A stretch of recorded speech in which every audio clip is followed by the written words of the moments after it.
tayong mga wild ducks na area, may mga mangroves, opo. Tapos yung mga monkeys, tapos mga bats, bats.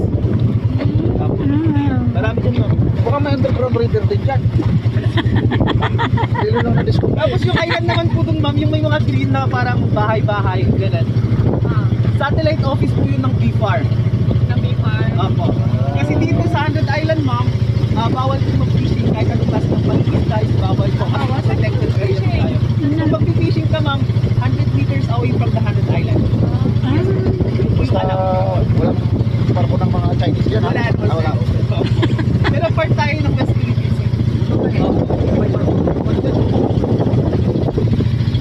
Kasi pag diniretso mo yun ma'am, ino. Kasi pag diniretso mo yun,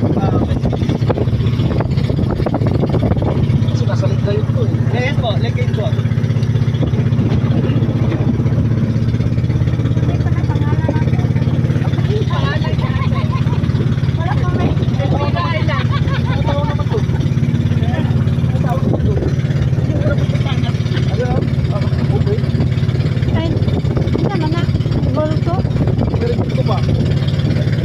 Punta tayo pa ng concern.